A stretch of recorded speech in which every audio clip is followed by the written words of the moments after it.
Welcome to MRuns Podcast, episode number 68. This is your host, Suman Silwal. Don't do anything stupid. Stay cool. Hydrate. The two biggest things is to hydrate and get your recovery. Have you registered for a fall marathon? Come join MRuns Pace Team and me at Seven Bridges Marathon at Chattanooga, Tennessee. Visit MRuns.com to get a 10% discount on all Seven Bridges Marathon events. See you at the starting line of the Seven Bridges Marathon this fall. I'd like to welcome Coach Al DiMicco to MRuns Podcast. Coach Al, how are you doing today? Hey, I'm doing fine, Suman. How are you? It's been long. We haven't talked. I think you were episode number 7 last year, 2016. I was looking at the record that we talked about May of 2016. So it's more than a year we haven't talked on the podcast. So I've been trying to bring you back. So how's your year been going? How's your running and everything? Well, my running is going okay. Of course, I wish it was 20 years ago. I keep trying to run at that level. That ain't working real good. But keep myself happy running almost exclusively on trails now. I run some on the road, but very, very little. Mostly it's on trails. Does it frustrate you to not be able to run the level you used to run, or you're happy with just being out there? Oh, it frustrates the heck out of me because I just don't feel comfortable. You see somebody running by that's just so smooth and just floating, and you say, I used to run like that, and you're saying that every time somebody runs by you. So that gets frustrating. The times don't really frustrate me except on these trail runs when you have cutoffs. And, I didn't used to be worried about cutoffs, and now I am. But I just love being out there. Just, you're never going to do the same as you did years ago. Unfortunately, but it's not to the point. Unfortunately, I've known many people that I ran with, decades ago that just gave up the sport once they kind of went over the plateau, so to speak, and couldn't do what they were doing. And it's a shame that that's what they were running for, because that's not what I run for. I just run for the pleasure of it. Definitely. I met a gentleman at the Boston as we going towards the starting line. He talked about he's very competitive, and because of his competitiveness, he can keep up, and so he's going to give up running a marathon. I was like, maybe, I'm competitive in my own nature, but it doesn't bother me if I'm back of the pack, in front of the pack. It doesn't matter as long as I can move. I'm good with it. Well, you're competitive. And every time you toe the line, you're competitive. But it seems like when we run long races like we do, somewhere around the middle of the race, you're just looking for that finish line. You get to the finish line, you're pretty happy to be there. And it's very seldom that you're just beating yourself up about it. Definitely. I haven't seen you racing a lot lately. Is that you just trying to cut back on running, or how did that? Well, back in April, I guess it was, I ran the statue to statue to statue. And for folks that don't know that, we have a pretty hilly 15K run here in Birmingham that runs all on roads, very hilly. And as part of the Butts group, the Birmingham Ultra Trail Society, we do a statue to statue to statue, which means you start from the finish line, run to the start line in time to start the actual race. So you're actually doing the race twice, once one way and once the other way. And that 18 and a half miles of running on the road just seemed to tear me up. And the day after, my hip, I couldn't run at all. So I actually took 5 weeks off of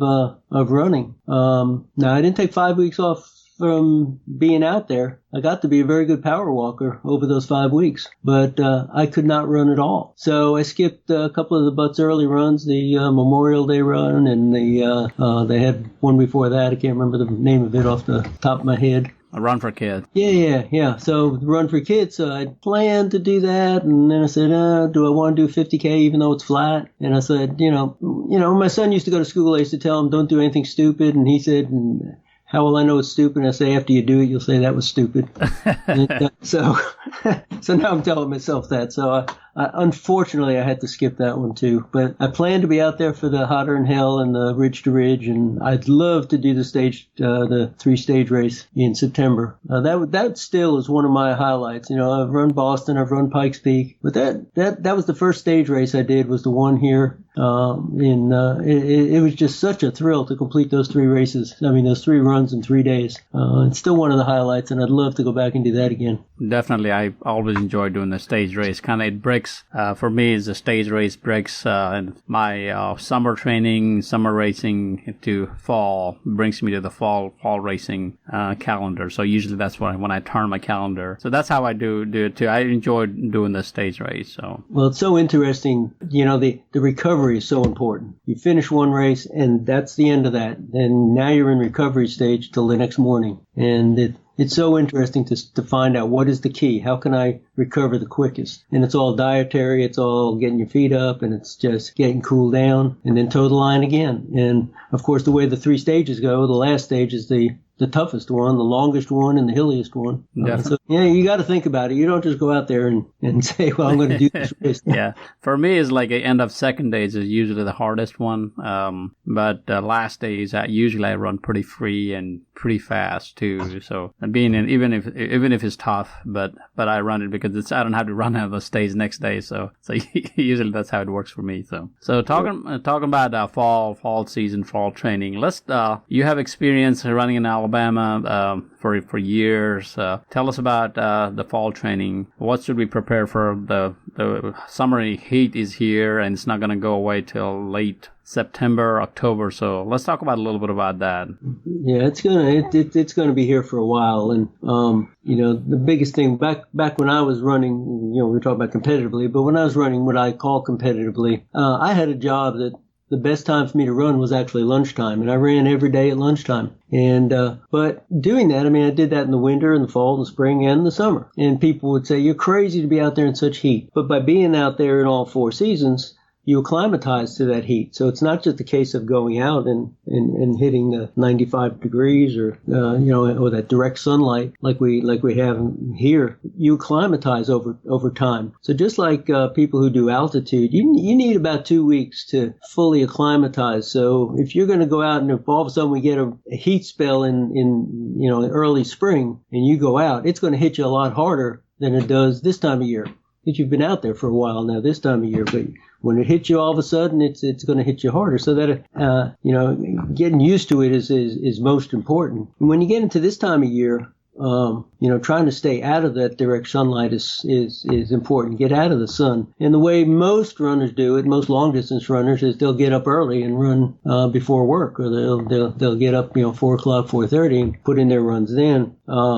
It's just kind of a thing to do when you're in the summer. But if you have to run during the day, you try to plan your runs so that you're running in the shade. I'm fortunate in that I can run on the trails, and you're not going to have anything but shade on the trails. But if you run on the roads, you could plan your run by the time of day. You know that the sun rises in the east and sets in the west, and so plan your shadows that way. Look at the maps, and that's the way you're going to go, and just try to get more heat, get out of that sunlight, because that radiant heat. Well, you feel it. Even this time of day, if you go out and it's 88 degrees and it's cloudy, it's a lot different than 88 degrees and it's sunny. So you stay out of that sunlight, and it means a lot as far as how you feel during your run. Definitely. Talking about that, how about the hydration?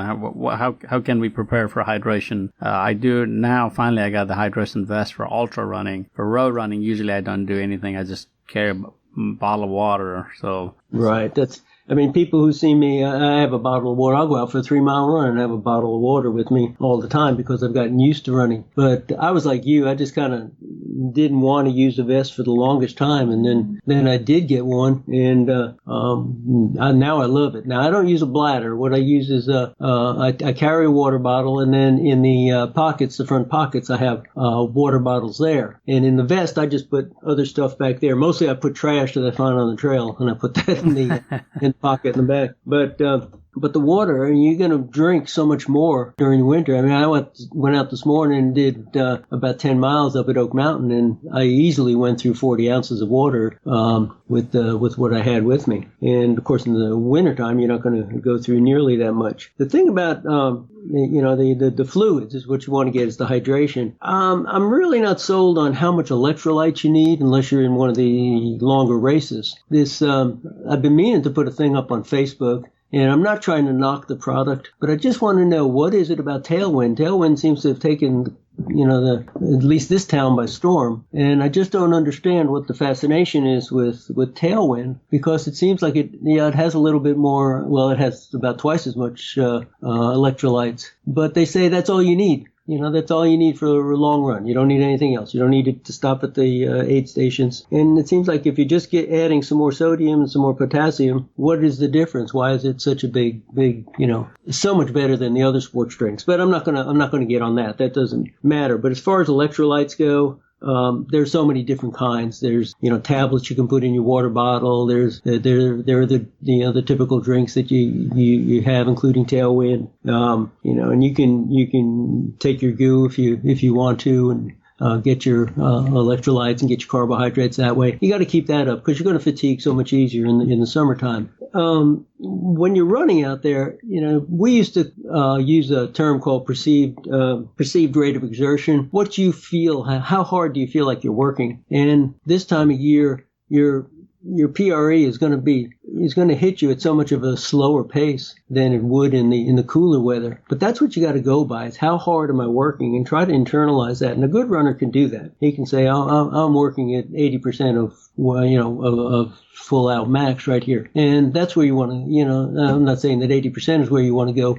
but you're able to tell what you can, what you're doing. And if you're a heart rate runner, if you look at your heart rate, that heart rate is going to change so much in the heat. If it's 75 or 80 degrees or more, that heart rate is going to be at least 10 beats higher than it would on a cooler day. So you got to take that into consideration and do your studying a little bit and learn about, my heart rate used to be 140, 145, and now it's 155. What's wrong with me? Well, what's wrong with you is that you're running in the hot weather, and your body has to, try to keep you from overboiling. And so you got to keep that into consideration. So you got to slow down.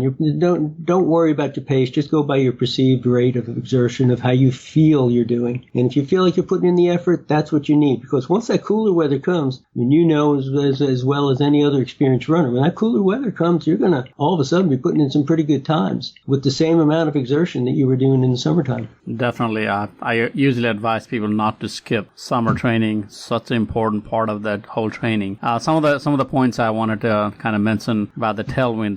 The way I have learned about Tailwind is basically it's a hydration. I mean, it has a food as well as electrolyte and everything, all inclusive. So I think that's what I was heard. But I have not done research, and I never got used to it. Maybe I need to put some expert Tailwind people on the podcast. Yeah, that'd be fun. Yeah. I will definitely have to go look for them. Talking about hydration and electrolyte, so a lot of ultra runners I've seen, they use a salt pill. Not road runners. Most of our road runners, they don't use salt pill, but ultra runners salt pill. Have you used those? Do you see a value in that? Actually, I don't. Because I'll usually on the trail, I'll use water, and when I come to an aid station, I'll take whatever drink they have. I do use goo products. I take real food when I'm at an aid station. But with an experienced runner, with a person who's trained, and we're talking about anything from a half marathon up, your body will become efficient, so that when you're sweating, you're not sweating nearly the amount of electrolytes out that a new runner would. They're going to be losing a lot more electrolytes. So you actually don't lose that much. And I really don't know that that's what causes the cramps.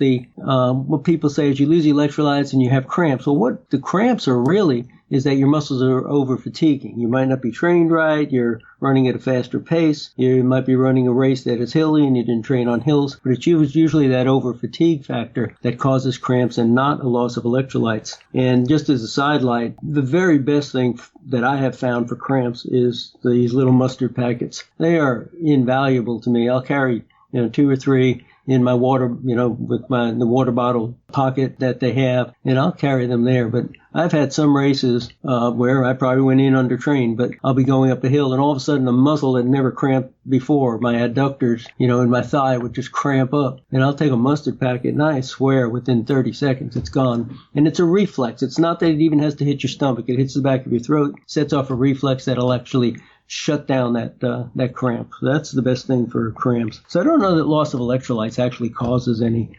any of the cramps. Electrolytes are good, but use it in moderation. I don't like the salt tablets that they put out there. I think people can overdo it. I mean, about people who have hyponatremia and they're worried about their sodium and is my sodium too high, is it too low? Just go out there, and when you're in these long runs, if you feel like eating real food, fine. If you feel like drinking Tailwind and you think that does it, fine. The mind is going to be 80% of what you if you feel like what you're taking works, then that's going to work. Definitely. Let's focus going from hydration and running in the heat. Let's talk about the distance, running a longer distance for fall training. I just signed up for Pinhoti. I will be running a lot. A lot of folks are training for Chicago and big fall marathon. So let's talk about how training should look like. You train a lot of people for Chicago, I remember, for team and training. How did you used to do that? Yeah, the way we do when I was training for people, and we did Marine Corps and we did Chicago and we did a few other fall marathons. And of course, back then we were taking a lot of new runners through the summer. And what I would give them was a schedule that had how many weekly miles they'd have. And I said, the only thing that's set in stone here is your Sunday run. The Sunday run would be our long run, and we do it as a group. So we'd all go out together, and we'd go as slow as the slowest person would go. So we'd kind of stay as a group the whole time. The rest of the time, I tell folks, okay, what I want you to do, if you can do your 5-mile run, 6-mile run during the week, fine. But if you have to break it up into 2 runs, that's fine too. You do one in the early morning, do one in the evening when the sun starts to go down. Because most studies have shown if you break it up into 2 runs, you'll get just as much benefit physiologically from the 2 runs than you would from just 1 run. Where that theory falls short is, of course, if you can't do that with your long run, with your 15 mile or your 20 miler. You can't do that. You have to build up that stamina. You have to build up that endurance of staying out there and doing that long run. And that's more about time on your feet than it is the mile distance. But the other ones during the week, I'd say break it up if you have to. That's fine. You just have to get those miles in and then get the time in. What we were talking about is staying out there in the sun and the heart rate going up. Another thing that I wanted to say is one reason why it's hard to be out there in the sun is that once your body temperature gets up to 102, 103 degrees, which is not unusual when you're out there for an hour or more of running, what happens is your body starts to take the blood away from the muscles and shunts it to the skin to try to cool it down. It's trying to cool down your organs, so it gets that blood up to the skin where it can cool down some and get back to the organ. So it's actually taking it away from the muscles, and that's one reason why you do slow down when you're running. So that's why you want to keep yourself as cool as you can, and throwing water over your head is good. And that brings up another thing, is that if you're out there and you're used to wearing a hat, which is a good idea, a visor is going to be a much better idea because it allows that heat to dissipate from the top of your head. Plus, it's easier to throw water on top of your head. But if you can keep that skin cool, that's going to help you a lot. You see some of these ultra runners who are the elites or sub-elites, and they're actually wearing these sleeves that you see in the summertime, these arm sleeves, and they'll put ice in their arm sleeves. And they'll come in the aid station, put ice in the arm sleeves, and run with that. And that's I've never done it myself, but it's a good idea. Keep it cool. And of course, you've seen people putting ice in their bandanas or putting it in their hats, and that seems to work. And I'm sure I've seen pictures of you on Facebook under Peavine Falls, and I'm sure getting yourself just completely soaked, wetter than you would in a shower. But, everybody who goes under Peavine Falls is going to wet themselves down. They're going to get themselves soaked under there, take their hat off and their shirt. They're going to sweat it, just wet it down. And that helps you a ton to do that, to cool you off. It tremendously cools you down for sure, from my experience. So, talking about that, keeping the speed, let's talk about a little bit of speed workout. I started putting a little bit of my speed work, even though I'm training for ultra distance. I find the speed training is important, especially this time of the year when I'm just rebuilding my miles. Let's talk about the speed workout. Again, you got to take into consideration that if you're out there on, I don't know where you do speed work, but let's just say, for the lack of anything else, that you go on a track. You can't go out there and say, well, I'm going to do 400s on the track, or I'm going to do my Yasso 800s on the track, and expect to hit those splits like you expected to hit in the, in January and February. They're just not going to be there. So the ASO 800s, say you should run your 800 in the time in minutes that you expect to do in hours in the marathon. So if you want to break 3 hours, you got to do a 3 minute 800. You're not going to hit that in the summertime. So you got to take that into consideration and add,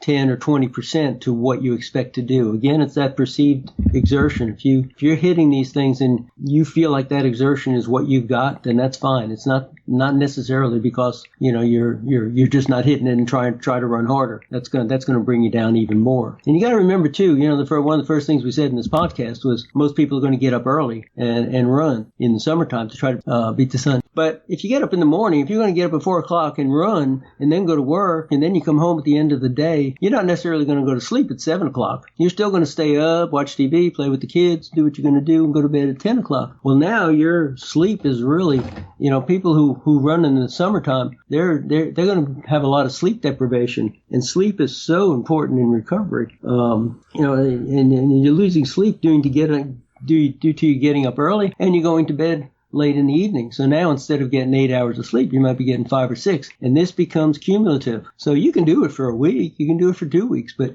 when you start putting back to back May, June, July, and August, you're going to be wrecked in August. And you're training. You're going to say, what's wrong? I'm training, but my times are just terrible. Well, when it cools off, it'll be fine. But you got to take that into consideration. Sleep is when you sleep is when you recover.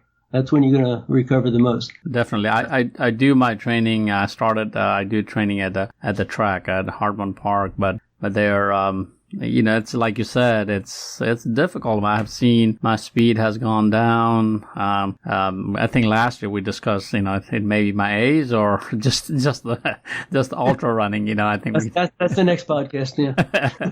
But right now I'm nowhere near to any of my speed or anything, I'm just kind of barely just running. So it's just kind of sometimes frustrating to see, like you said, like you mentioned, I used to be much faster than that, but anyway, I'm at least moving. So moving in the right direction sounds like. Yeah. Well, one of the the best pieces of equipment is going to be the treadmill in this this year, and you may want to get on it once or twice a week. They're not extremely accurate as far as pace goes, but it gives you an idea of what you're doing. So, if it says you're running an 8-minute mile, it may not be exactly an 8-minute mile, but you can play with the incline, you can play with the speed. So you can do a lot of workouts, really good workouts on a treadmill, and you're out of the sun. So, I don't run on a treadmill now, but back in the day, I had access to a gym right where I work, so that made it convenient, and I would hit the treadmill too. Definitely. I used to do much more treadmill than I do recent years, but I think I'm doing a little bit of treadmill now. Like you said, I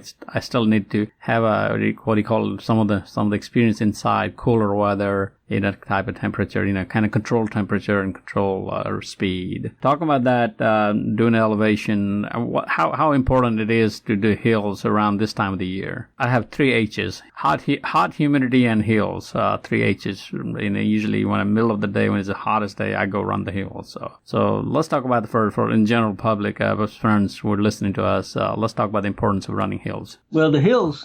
Hills are going to make you stronger. I don't know. It's been attributed to many runners, but I think it was Frank Shorter that first said, hills are your friends. It's speed work in disguise, and that's what it is. It makes you get your legs up higher. If you come to a hill, as an ultra runner, you walk the hills. So you get it in your head, you're going to walk the hills. But if you want to work out, you're going to run up the hill. Not necessarily fast, but you're going to run up the hill because it makes you use those hip flexors. It makes you use those driving muscles behind your legs, your hamstrings, your butt muscles. It makes you use those driving legs. And that's what you're going to use for speed. So you can run up a hill at 10, 11 minute miles or slower in my case. And yet when you get on the flats, it's going to be so much easier to cruise at a faster speed because of what you did on the hills. And you got to still be careful on the heat. Those 3 H's that you just said, they build up. There's a little multiplication sign in between each of those, not just a plus sign. So they'll, they can bring you down if you do too much. But, if you've set up a once a week, if you say on Thursdays, I'm going to do a hill workout, well, you've got it. You've got it in your head. You're going to accept it that it's going to hurt, but you're going to get through it, and you just don't put yourself at any danger. Definitely. But in past, I have read that you shouldn't be doing speed and the hill at the same time or same week. Is that still the rules should apply, or we should mix it up? Well, we didn't. We used to do speed on Tuesday and do hills on Thursday when we had a very rigid program. I'm not talking about the team and training folks, but when I'd get with my running group and we were running the faster marathons. I mean, it was a pretty, long run on Sunday and the speed work on Tuesday and the hill workout on Thursday. And that was pretty much set. And the other days were just nice, what we'd call easy conversational runs until you got within 2 or 3 blocks of the finish. And then it was just everybody balls to the wall and run as fast as you can to the finish line. But yeah, it was pretty regimented. So I don't know that you're not supposed to do it in the same week. But again, it's that recovery. You got to get that recovery. Definitely. Talk about that. Usually for me is I don't do hill repeats. I'm just running hilly course, like trying to find 800 to 1,000 elevation climb at least. So. Oh, I'm with you. I see, some folks that say they do repeats on Yellow White Connector at Oak Mountain. And for those of you who don't know, Yellow White Connector is an average of 14% and is almost exactly a mile, a little over a mile. And they'll do this, and it's very rugged. And they'll do hill repeats on that. And I think, golly, one time is enough for me. I want to see more places and more different hills. So for me, it's like... Yeah, there's a lot of different hills. I have a course itself called Got Hills, and then I got all kind of hills there. I got to add a few more. David Toss has some of the hills, backcountry hills. So some of my friends are talking about going out there running some of the backcountry hills. So I ran into Vanessa Stroud one day on the over at Oak Mountain. She was in the middle of the woods, and I came up on her, and she had a copy of your God Hill course. And of course, it's just written. She didn't have it on a map. It's just written. And she said, where the hell is Sim finding some of these hills? It's not that difficult. I need to redraw or go back and do a couple of little. It needs to be upgraded version 2017 version of it. But I did do Soto Challenge Hill, and it's a 1,000 feet elevation climb per lap. That's pretty brutal as well for 4-mile course. So that's, there are hills in Oak Mountain. So you just have to figure out, be creative to find the hills and climb them. So let's focus and then talk about for the summer training, doing a 20 milers and up, the distance and far distance running, running harder and running stronger and running long. Let's talk about that a little bit. Yeah, it's just that, you're running, if you're going to run, you're going to put in those long runs, you got to set ahead of time. What's the most important thing about this run? Is it going to be the getting the miles in? If you say, I got to do a 20 miler today, getting that miles in? Or is it going to be something where you say, I just got to build up my stamina? And, if I hit hills, I'll take it easy on the hills. If I'm feeling bad, I'll walk some. It's, you got to say what's the most important part. And like I said before, with, if you're going to be serious about running a marathon or longer in the fall, then that one long run a week is going to be key to your training. That's the key to the whole thing. So you get out there and, this time of year, a lot of people go on vacation and they say, what am I going to do? This is going to ruin me. Well, you skip a week, it's not going to ruin you. You skip 3 weeks, we'll talk about it. But, a lot of people will go down to Panama City or, down on the coast and they say, well, I got to put my long run in today. And as you know, it's completely flat. There's nothing there. You can, see for 3 miles down the road. And so you just got to get yourself into some kind of Zen state and just try to keep a steady pace as best you can. You got to carry that water with you. Fortunately, you run someplace like that, there's places to stop where you completely, continuously fill your water bottle, throw water over your head. If you have to run in the sun, especially in a situation like that, although I don't like to use it, it's important for you to use sunblock, because you're going to get burned out there. There's no shade at all. A lot of clothes now that we didn't have back in back in the old days, as we say. They have UV protection in the clothes. So, you want to go to your local running store and ask them about those types of clothes. If you're going to be running in the sun, good idea to wear those. I didn't know that they have a cloth UV protected. Most of my shirts are from the races, so. Yeah, I don't think they. Yeah. And I got plenty of them, so. And then if you're going to be running out the sun too, if you're on vacation, sunglasses are going to be important too, because that sun is going to just blind you after a while. The sunglasses are important. So talk about that. Tell us your story, your personal story about summer trainings and things you did that helped you to achieve really great goals, or Boston qualifying, or fastest PR in the fall, doing the training during the summertime. Yeah, well, I think most of it is, like we said, is just getting in your head, and you got to set with any race you do, you set a goal. You have to have an A race. There's a bunch of races coming up this fall. It doesn't matter if you're a trail runner or a road runner. There's so many races now these days, but you got to have an A race. What's the race that's the most important to me? And that's what you got to keep in your head the whole time. And every run you go out there, you just got to visualize that. Now, during the summer, your run is going to be a little slower. But you've got to just feel, I'm strong, I can get through this, I'm doing everything right, I'm drinking, I'm keeping cool, I'm doing the best I can with this weather. If you continually butt your head up against the wall in this hot weather, and every run you do, you say, well, that was terrible, well, I'm awful, I'm a terrible runner. I mean, it's going to become a self-fulfilling prophecy that you're not going to be able to do good. But if you can get through these runs and say, well, that run really sucked, but I felt strong doing it, then you're going to have that positive feeling that I can get through this summer. You have to. You can't do anything about it. You're going to have 4 months of,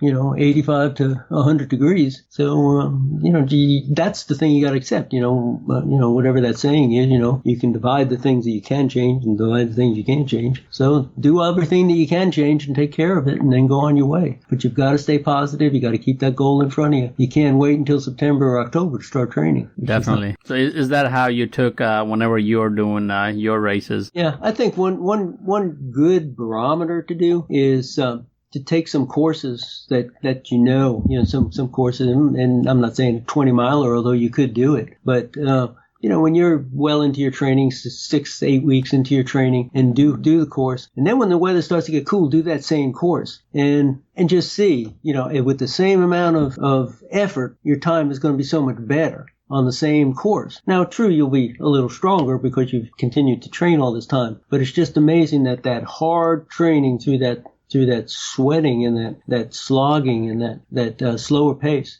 is going to make you stronger for the when the winter comes.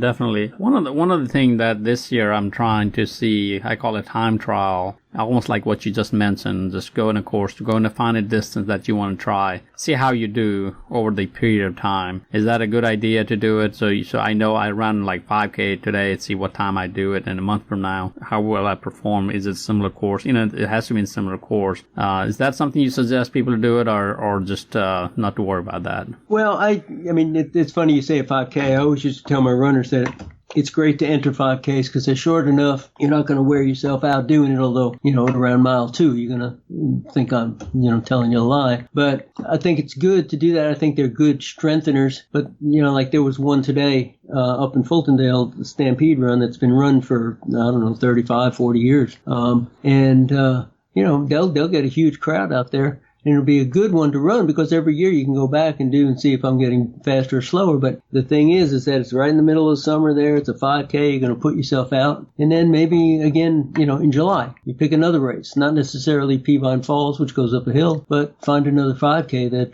goes, a fairly not completely flat course. But to do that, to put in that kind of an effort, keeps your head in kind of a race mode of getting out there and the gun going off and aid stations along the way and running towards the finish line, I think serves you a lot better purpose than you saying, well, I'm going to go out my door and run this 4-mile course that I usually run. Because so many things could happen. And you know as well as I do, you start running and you start thinking about work, or you start thinking about something at home, and all of a sudden you realize, I've been running a quarter mile and haven't been concentrating on my running. So it's hard to do a time trial on your own. Without that push like a race. So I always used to emphasize to my runners, try to do a 5K a month, and that's a good barometer of how you're doing. Definitely. I think that's what I need to do, or at least I need to try, because lately I have just given up on running 5K altogether. It's been so long I haven't done a 5K, so I used to do almost every weekend, then I start running a marathon every weekend. So I'm counting I haven't done a 5K in years probably. Yeah, Definitely. Coach Al, we talked a lot about training, summer training, heat training, all kind of trainings. This time of the year, there are a lot of first-timers out there trying to get ready for the fall races. Give us a word of advice to all those people listening to us at this moment. Okay, to the newer runners, every race you do, if you're going to do races during the summertime, just take them for the fun of it. Just take it as more or less as a training run, but a fast training run. But just understand that when the fall comes, things are going to get better. You're going to benefit so much from this time of year in the fall. If you're looking like talking about these all these races coming up, that stage run and all those, if you're a runner that has a lot of experience behind you, you've gone through a lot of summers of training before, you know what to do. Don't do anything stupid. Stay cool. Hydrate. The two biggest things is to hydrate and get your recovery, because it's so easy not to get that recovery, and that's going to bring you down. You're just going to go. It's just going to be just a line that goes down that graph. It's just going to be a downslide the whole summer. So you got to get that recovery. Right. Sounds like great word of advice, great training advice, and there's so much to learn from you. You have years and years of experience, and thanks for coming back to MRuns Podcast and talking to us, talking to me. Hopefully we can talk more before next year, probably. I'd love it. Thanks for everything. You're more than welcome, Suman. If you have a need to cover your events, from marketing to taking photos, please contact MRuns.com by emailing at marathonruns@gmail.com. Thanks for listening to another episode of MRuns Podcast. Please subscribe to our podcast channel, Voice of Runners, at iTunes, Stitcher Radio, Google Play, and more. And also follow our social media channel, Marathon Runs, on Instagram, Facebook, Twitter, and YouTube.